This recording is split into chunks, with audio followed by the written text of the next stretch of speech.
Bharatiya Janata party के राष्ट्रीय अध्यक्ष जी, मंच पर विराजमान पार्टी के सभी वरिष्ठ नेतागण और मीडिया के सब साथियों,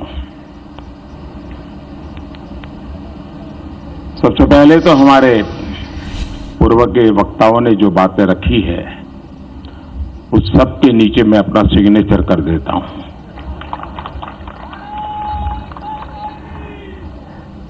और इसलिए रिपीट करने की जरूरत न पड़े। मैं आज इस इतने बड़े मीडिया का समूह है तो आपका भी और देशवासियों का गत 5 वर्ष में जो सहयोग मिला, समर्थन मिला, और ये जन सहयोग का ही कारण है कि हम इस कार्य को सफलतापूर्वक कर पाए। और इसके लिए मैं देशवासियों का, आप सबका हृदय से बहुत बहुत आभार व्यक्त करता हूं।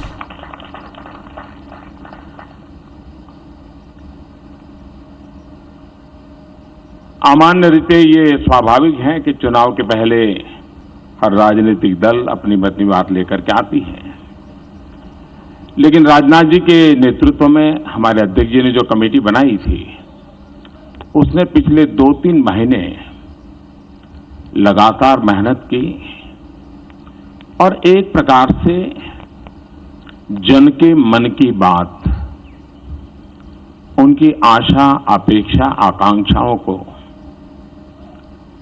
सुनना, समझना और एक डॉक्यूमेंट में भले सब कुछ ना आ जाए लेकिन उसकी मूलभूत बातों को पकड़ करके आगे चलने का ये जो मेहनत की इस टीम ने, मैं इस टीम को हृदय से बहुत बहुत बधाई देता हूं।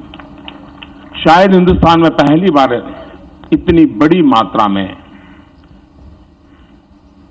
सरकार किन बातों को लेकर के आगे काम करे, जनता को इतनी बड़ी मात्रा में विचार विमर्श हुआ है, ये हिंदुस्तान के इतिहास में पहली बार हुआ है।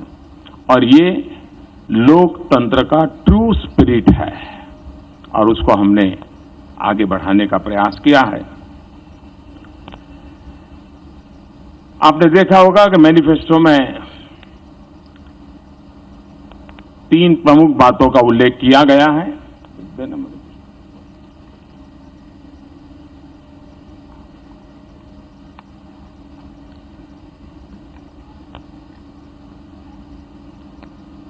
और उसी के आसपास हमारा पूरा ये डॉक्यूमेंट तैयार हुआ है। राष्ट्रवाद ये हमारी प्रेरणा है, अंत्योदय ये हमारा दर्शन है और सुशासन ये हमारा मंत्र है।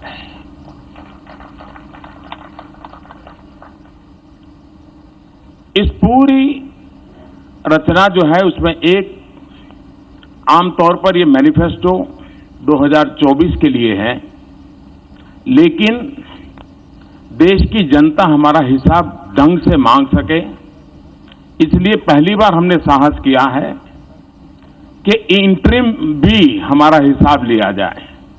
और वो है 2022 आजादी के 75 साल होंगे, तब तक हमने देश के महापुरुषों ने जिन सपनों को लेकर के आजादी का जंग किया था, आजादी के लिए बलिदान दिए थे, जब आजादी के 75 साल होंगे तब हम उनके सपनों का भारत समर्पित करने की दिशा में कुछ अहम काम कर लें, पूरा कर लें। इस उद्देश्य से 75 वर्ष 75 लक्ष्य ये हमने तय किए हैं। 75 निश्चित कदम हमने तय किए हैं। ये अपने आप में टाइम बाउंड, वेल डिफाइंड शायद ही कोई घोषणा पत्र में या संकल्प पत्र में आप पहली बार देख पाते होंगे। उसी साथ साथ हम जब इस मैनिफेस्टो को लेकर के आए हैं तो साफ है हमारे मन में, वन मिशन वन डायरेक्शन।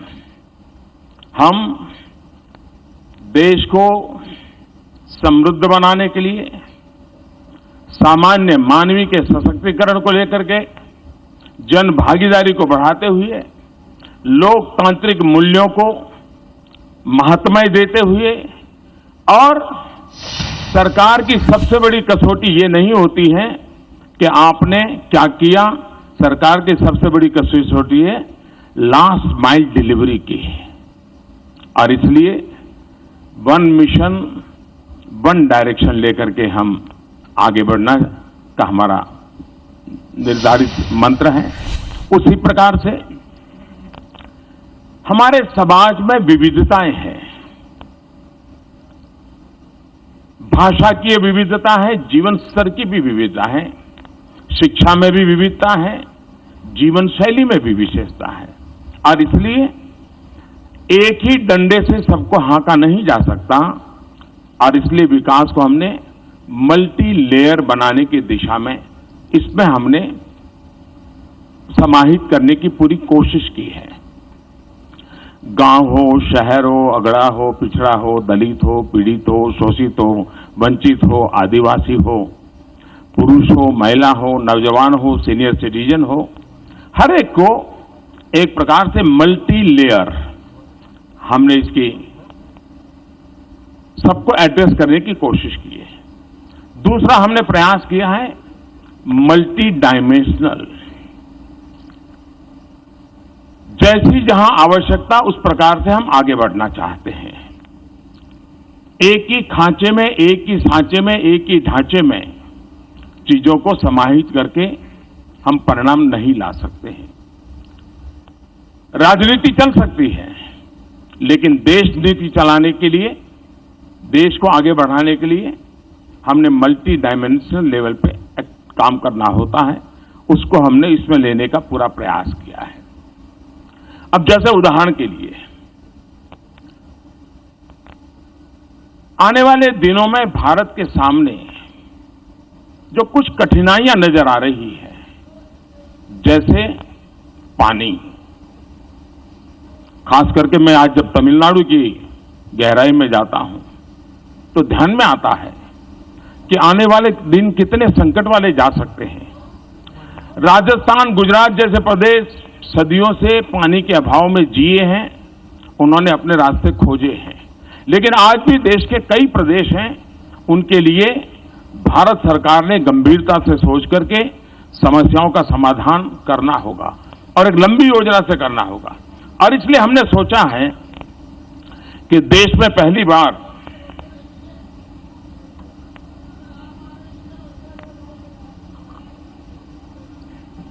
जल की बात करता हूं तो जल भी पी लेता हूं।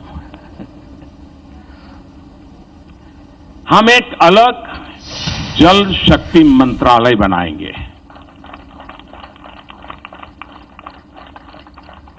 हमने इस बजट में मछुआरों के लिए, और कोस्टल एरिया में ही मछुआरे भाई बहन ऐसा नहीं है, हमारे देश की नदी तट की संस्कृति में मछुआरे एक बहुत बड़ी इकोनॉमिकल एक्टिविटी का माध्यम रहे हैं। और इसलिए हमने इस बजट में मछुआरों के लिए एक अलग मंत्रालय की बात बजट में कही थी। हम आने वाले दिनों में जल शक्ति एक अलग मंत्रालय बनाएंगे। नदियों का ऑप्टिमम यूटिलाइजेशन, पानी का कैसे हो। कोई हैंडपंप लगाए और चुनाव जीत जाते थे, वो एक जमाना था, लेकिन अब माताओं बहनों को पानी की दिक्कत से मुक्त करके नल से जल कैसे पहुंचाए, इस पर हम काम करना चाहते हैं।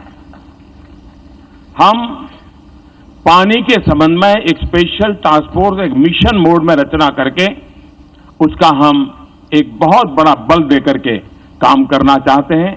और खास करके मैं तो तमिलनाडु के लोगों से मिला था, ये विचार हमारे मन में कई छोटे छोटे इलाकों से दूर सुदूर लोगों ने हमें जो मन की बात भेजी इसमें आया है और उसको लेकर के हमने इसका महात्म्य समझा है और उसको हम आगे ले जाना चाहते हैं। हम लोगों ने 2014 से 2019 हमारे सारे कामों को देखेंगे। ये बात सही है कि कोई भी सरकार होती है, बहुत लोगों को बुरा लगता है क्योंकि उससे कुछ लोगों के जो मूल एजेंडा है उसको तकलीफ होती है, लेकिन ये सही है कि गई बती हुई सरकार और हमारी सरकार का मूल्यांकन तथ्यों के आधार पर होना चाहिए। और 2014 से 19 अगर एक शब्द में कहना है तो हमारे सभी कार्यों की रचना के मूल में सामान्य मानव की जो आवश्यकता है उसको एड्रेस करें। हमारे सारे कामों को उसको हमने बल दिया, लेकिन देश जिस उमंग और उत्साह के साथ सपनों के साथ चल पड़ा है, जो काम 50, 55, 60 के कालखंड में होना चाहिए था वो मुझे 2014 से 19 के बीच में करना पड़ा है। लेकिन उसके अनुभव के आधार पर, उस सफलता के आधार पर इस बार हमने पहले आवश्यकताओं को ध्यान में रख करके शासन चलाया, अब सामान्य मानवी की आकांक्षाओं को लेकर के हम क्या कर सकते हैं उसको घोषणा पत्र में लेके आए हैं। आवश्यकताओं की पूर्ति अपने आप नई नई आकांक्षाएं जगाती है। आपने देखा होगा, हमने एक हिंदुस्तान का पूरा मैपिंग किया सब डिस्ट्रिक्ट का, और देश में करीब 150 डिस्ट्रिक्ट ऐसे निकाले कि जहां मिनिमम कुछ चीजों पर और बल देने की आवश्यकता है। हमने एस्पिरेशनल डिस्ट्रिक्ट एक स्ट्रेटेजी वर्कआउट की, हमने उसको काम किया। हमने तय किया कि पश्चिम भारत और पूर्वी भारत दोनों बराबरी कैसे करें, पूर्वी भारत को बल कैसे दे, और उसमें हम काफी कुछ आवश्यकताओं को एड्रेस कर पाए हैं। अब आकांक्षाओं को एड्रेस करने की दिशा में हम आगे बढ़ना चाहते हैं। तो एक समग्रतया भारत के विकास को लेकर के हम आगे बढ़ने के लिए चल जाए। एक और हमने विषय लिया है, आजादी का आंदोलन। देश में सैकड़ों साल की गुलामी के दरमियान कोई वर्ष ऐसा नहीं रहा है हिंदुस्तान का कोई न कोई कोना आजादी के लिए लड़ाई लड़ता रहा है। सैकड़ों सालों तक हर वर्ष कहीं न कहीं बलिदानियों की परंपरा रही है, लेकिन आजादी को जब महात्मा गांधी ने जन आंदोलन बना दिया तो उसने बहुत बड़ी ताकत पाई। जैसे आजादी पाने में जन आंदोलन एक बहुत बड़ा सशक्त माध्यम बना, कोई रेंटियां काटता है तो आजादी के लिए, कोई प्रौढ़ शिक्षा करता है तो आजादी के लिए, कोई सफाई करता है तो आजादी के लिए, कोई शिक्षक का नाम काम करता है आजादी के लिए, कोई खादी के कपड़े पहनता है। गांधी जी ने उसको बहुत बड़ा एक व्यापक रूप दे दिया था। भारत को भी विकास के लिए विकास को जन आंदोलन बनाना, और एक सफल प्रयोग आप देख सकते हैं, स्वच्छता। हमारे देश में पहले हम गंदगी की चर्चा करते थे, गंदगी के विषय में हर बार खबरें भी आती थी, बातें भी आते थे, सब होता था। लेकिन पिछले 5 साल में स्वच्छता की चर्चा हो रही है। इसका मतलब ये नहीं कि गंदगी खत्म हो गई थी, लेकिन स्वच्छता की चर्चा करते करते हमने गंदगी को एड्रेस किया, यानी पॉजिटिव थिंकिंग को बढ़ाते बढ़ाते नेगेटिविटी को खत्म किया। और इसमें मुझे देश के सभी मीडिया हाउस की मदद मिली, मैं आज उनका आभार व्यक्त करना चाहता हूं। देश की युवा पीढ़ी की मदद मिली और वो जन आंदोलन बन गया। स्वच्छता के लिए कोई सरकार अपने खाते में सफलता का दावा नहीं कर सकती है, जन आंदोलन बना।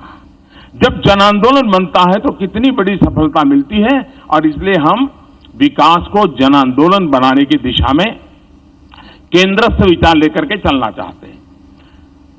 ये भी सही है कि आखिरकार गरीबी से लड़ना है तो 50 साल के सारे प्रयोगों ने बताया है कि दिल्ली के एयर कंडीशन में बैठे हुए लोग गरीबी को परास्त नहीं कर सकते हैं। हम लोग भी एयर कंडीशन कमरों में बैठते हैं, इसलिए मैं कोई किसी और के लिए नहीं कह रहा हूं। गरीब ही गरीबी को परास्त कर सकता है, ये हमारा मंत्र है। और इसलिए एम्पावरमेंट ऑफ पुअर, अब जब हम गरीब को घर देते हैं तो उसकी आवश्यकता पूरी होती है, नए एस्पिरेशंस जगते हैं और वो उसके लिए सोचता है अब घर मिला है तो कर्टन के लिए थोड़े पैसे बचाओ, वो सोचता है मेहमान आएंगे तो 2 चेयर के लिए पैसे बचाओ। उसका दिमाग बदलना शुरू हो जाता है। चीजें मैं छोटी बता रहा हूं, लेकिन मैं धरती का इंसान हूं, इसलिए बदलाव को बड़ी बारीकी से देख पाता हूं। और इसलिए empowerment of citizen and particularly empowerment of poor, इसके लिए हमने बल दिया है। दूसरा, हमारे देश में एक सोच बनाई दी गई कि भाई जनता को कुछ भी दो कम पड़ता है, जनता को कुछ भी दो कम पड़ता है। ये मैं समझता हूं कि देशवासियों का अपमान है। हमारा देश ऐसा नहीं है जी। एक बार लाल किले से मैंने कहा था कि जो संभव हो अपनी गैस सब्सिडी क्यों नहीं छोड़ते हैं, और मेरा देश गर्व के साथ कह सकता है 1.25 करोड़ से ज्यादा परिवारों ने गैस सब्सिडी छोड़ दी। हमने रेलवे के रिजर्वेशन के फॉर्म में लिखा था कि आप सीनियर सिटीजन हैं, आप रेलवे यात्रा में कुछ भी पाने के हकदार हैं, सब्सिडी पाने के हकदार हैं, लेकिन अगर आपकी आर्थिक स्थिति ऐसी है कि जरूरत नहीं है तो आप इसको छोड़ सके तो अच्छा होगा। छोटा सा वाक्य उस रिजर्वेशन फॉर्म में लिखा है। आप हैरान हो जाएंगे, मेरे देश के 50 लाख से ज्यादा सीनियर सिटीजन ने सब्सिडी लेने से मना कर दिया और पूरी टिकट से ट्रैवलिंग किया। देश के अंदर ये जो ताकत है, हम उसको एड्रेस करना चाहते हैं, हम इसको बल देना चाहते हैं, हम नागरिक पे भरोसा करना चाहते हैं। हम नागरिक के ये जो, क्योंकि हम ही देश बड़ा बनाना चाहते नहीं है, हिंदुस्तान के 130 करोड़ लोग भी देश को बड़ा बनाना चाहते हैं। और इसलिए हमने हमारी सारी योजनाओं में नागरिकों की शक्ति है, उस शक्ति को हमारे विकास का आधार मानने का ये इस पत्र में हमारे कार्यक्रमों की रचना के केंद्र बिंदु में दिखेगा। हमारे देश में भ्रष्टाचार की चर्चा बहुत हुई है। शासकीय व्यवस्था में भ्रष्टाचार को कंट्रोल करने में हमने बहुत सफलता पाई है। Good governance, easy governance, transparent governance, accountable governance, responsible governance, इन सारी बातों को बल देते हुए शासन व्यवस्था में हमने कई रिफॉर्म्स किए हैं। हमने कई अधिकार बहुत नीचे तक हमने दे दिए हैं ताकि अकाउंटेबिलिटी बढ़ रही है। लेकिन टेक्नोलॉजी ने बहुत बड़ी मदद की है ट्रांसपेरेंसी में। चाहे जनधन, आधार, मोबाइल वाला हमारा जैम योजना हो या ई मार्केटिंग का हमारा प्रयास हो, बहुत बड़ा सफलता मिली है। इस चीजों को हम नीचे तक परकोलेट करना चाहते हैं और उसको हम आगे बढ़ाना चाहते हैं।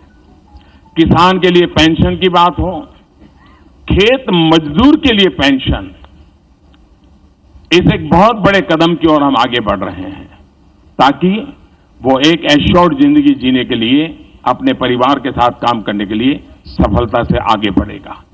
ऐसे अनेक विषयों की चर्चा आज यहां पर हमारे साथियों ने की है, लेकिन मैंने पहले ही कहा, सभी क्षेत्रों में जब हम बात कर रहे हैं तब ये हमारा संकल्प पत्र, ये सुशासन पत्र भी है, ये हमारा संकल्प पत्र राष्ट्र की सुरक्षा का पत्र भी है, ये हमारा संकल्प पत्र राष्ट्र की समृद्धि का भी पत्र है। इन सारी बातों के साथ आपको याद होगा कि हम 90 के दशक में बार बार सुनते थे 21वीं सदी आ रही है, 21वीं सदी आ रही है। लेकिन देश को उसके लिए तैयार करने में हमने मौका गंवा दिया। 21वीं सदी एक नारा बन गया, चुनाव में बोला जाता था, चर्चा होती थी। 21वीं सदी में तो हम 2 दशक तो पार करने की पहुंच गए हैं। 2022 आजादी के 75 साल है और कुछ ऐसे ऐतिहासिक पल होते हैं जो प्रेरणा के लिए बहुत बड़ी ताकत रखते हैं। अगर गांधी 150 तो अपने आप में स्वच्छता के लिए एक प्रेरणा का कारण बन सकते हैं। आजादी के 75 साल प्रेरणा का कारण बन सकते हैं।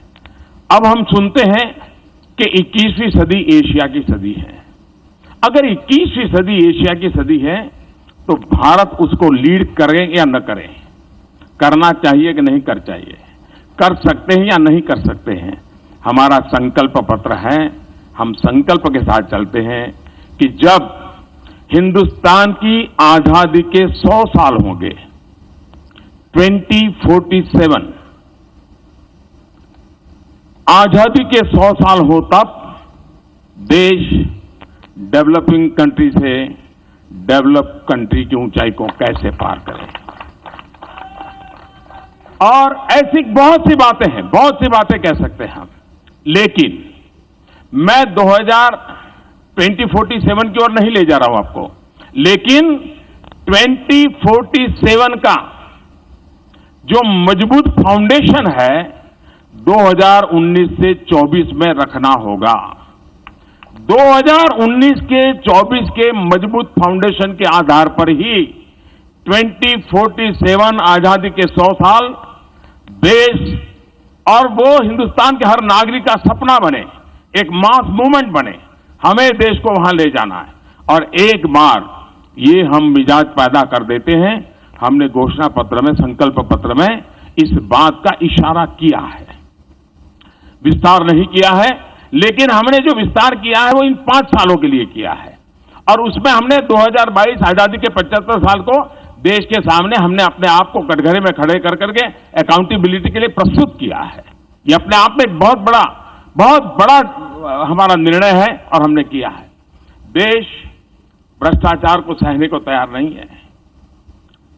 कानून नियमों की व्यवस्थाएं हो, हमारा अप्रोच हो, और हम ईमानदारी को बल देते हुए, ईमानदारी की प्रतिष्ठा को बढ़ाते हुए भ्रष्टाचार से मुक्ति की दिशा में जाना चाहते हैं। हमने देखा होगा कि 19वीं शताब्दी में हमारे देश में जो सामाजिक बुराइयां आई थी, बहुत बड़ी मात्रा में बुराइयों ने समाज को जकड़ लिया था। उस समय के नेतृत्व ने, एक तरफ आजादी का जंग चल रहा था, लेकिन 19वीं शताब्दी में ज्यादातर सामाजिक सुधार के अभियान हुए। बड़ी हिम्मत के साथ हमारे देश के अनेक महापुरुष निकले और उन्होंने किया। आज समय की मांग है कि हमारी खास करके राजनीतिक व्यवस्था में, शासकीय व्यवस्था में जो बुराइयां घर कर गई है, 19वीं शताब्दी में सामाजिक बुराइयों के खिलाफ जिस प्रकार से एक जन चेतना का आंदोलन चला, आने वाले दिनों में इन एक निश्चित फ्रेमवर्क की व्यवस्थाओं के भीतर इस प्रकार की जो बुराइयां घुस गई हैं, उसके खिलाफ कदम भी लेने हैं, नीतियां भी बनानी है, निर्णय भी करने हैं, लेकिन जन सामान्य का दबाव भी बढ़ाना है, एक जन आंदोलन भी करना है, सुधार के संकल्प की ओर जाना है। और उस दिशा में भी एक सकारात्मक विचारों को लेकर के हम देश को आगे ले जाने की दिशा प्रयास करते हैं। गांव, गरीब, किसान हमारे इस केंद्र में है। देश के नौजवान वो आने वाले 5 साल में 2047 का भविष्य तय करने वाले हैं और इसलिए देश के नौजवानों को उस प्रकार से परवरिश हो, देश के नौजवानों के लिए उस प्रकार के अवसर, जिसमें हम कहें 100 लाख करोड़ रुपए का इन्वेस्टमेंट, एग्रीकल्चर में 25 लाख करोड़ का इन्वेस्टमेंट, ये अपने आप में बहुत ऊंचे लक्ष्य लेकर के हम चल रहे हैं, जो पूरी व्यवस्था को, आर्थिक आधार को एक नई ताकत देंगे और एक ऐसा परिवेश जो हिंदुस्तान इस 5 साल में ऐसी स्थिति में ला देना है ताकि वो 2047 की आकांक्षाओं को अपना सपना बना ले और सपना बना करके हम उस दिशा में सरकारें आगे बढ़े, उस बात को लेकर के एक फाउंडेशन का काम भी हम इसके साथ साथ करेंगे।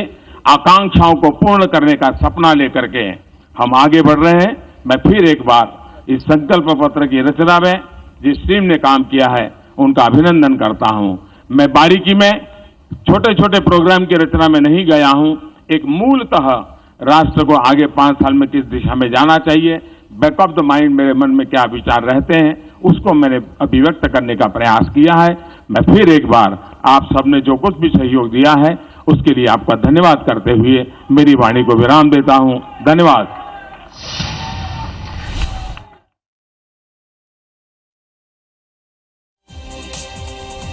तो प्रधानमंत्री नरेंद्र मोदी संकल्प पत्र के संदर्भ में कह रहे थे कि जो जो बातें संकल्प पत्र में कही गई है, हमारी पूरी कोशिश होगी, सरकार की कोशिश होगी उन संकल्प को पूरा किया जाए। और जो भी तो आज राजनाथ सिंह की अध्यक्षता में बीजेपी ने अपना संकल्प पत्र जारी कर दिया है।